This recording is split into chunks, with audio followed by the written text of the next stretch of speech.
আমাৰ দ্বিতীয় পৰ্যায়ৰ ইতিমধ্যে আমাৰ নিৰ্বাচনী সভাসমূহ চলি আছে, প্ৰচাৰসমূহ চলি আছে আৰু আজি মই উপস্থিত আছিলোঁ চিপাঝাৰ সমষ্টিত। গতিকে ইয়াতে আমাৰ তিনিগৰাকীকৈ আমাৰ প্ৰাৰ্থী আছে ইয়াতে, ৰূপালী বাইদেউ, মুস্তাক দা আৰু পিঞ্জৰা বাইদেউ, তেখেতসকলৰ কাৰণে আহিছিলোঁ। আৰু স্বাভাৱিকতে আমাৰ সংখ্যা লঘু হওক, সংখ্যা গৰিষ্ঠতে হওক, সকলো ৰাইজে ভাৰতীয় জনতা পাৰ্টী মিত্ৰজোঁটৰ চৰকাৰখনৰ উন্নয়নমূলক কাম কাজসমূহত আঁকোৱালি লৈছে। আৰু আজি যিখন আমাৰ ইয়াতে সভা হৈ গ'ল, মই জনাবলৈ পাই অত্যন্ত সুখী হৈছোঁ যে আজি এই পঞ্চায়তত প্ৰায় হাজাৰ সংখ্যক মানুহ আজি ইয়াতে উপস্থিত আছিল।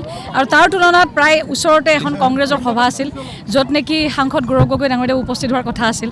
গতিকে মই শুনাত তেওঁ আজি বৰপেটাতো তেওঁ সোমাব নিদিলে, আৰু ইয়াতেও কি কাৰণত সোমাব দিয়া নাই অলপ পিছত গম পাম, কিন্তু আজি তেওঁলোকৰ মিটিংখন নহ'ল।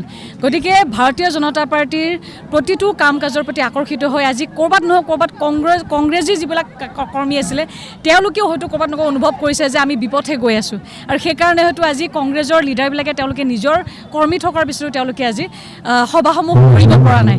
গতিকে মই এইটোৱে ক'ব বিচাৰোঁ যে আমি কাৰোবাৰ বেয়া নহয়, কোনো দলৰ বেয়া নহয়, গণতন্ত্ৰত এটা বিৰোধী দল থাকিবই, কিন্তু আমাৰ পাৰ্টি, আমাৰ মিত্ৰজোঁটৰ চৰকাৰখনে যিখিনি কাম কৰি গৈছে, আমাৰ বিধায়ক মহোদয় পৰমানন্দ ৰাজবংশী ডাঙৰীয়াই যিধৰণে কাম কৰি গৈছে, আমাৰ উন্নয়নৰ কাম কৰি গৈছে, যাৰ পৰিপ্ৰেক্ষিতত আজি হাজাৰ হাজাৰ লোক আজি ইয়াতে উপস্থিত হৈছে। গতিকে মই আশীৰ্বাদ বিচাৰিম যাতে আমাৰ তিনিগৰাকী প্ৰাৰ্থী খুব সুন্দৰভাৱে জয়ী হৈ আহে।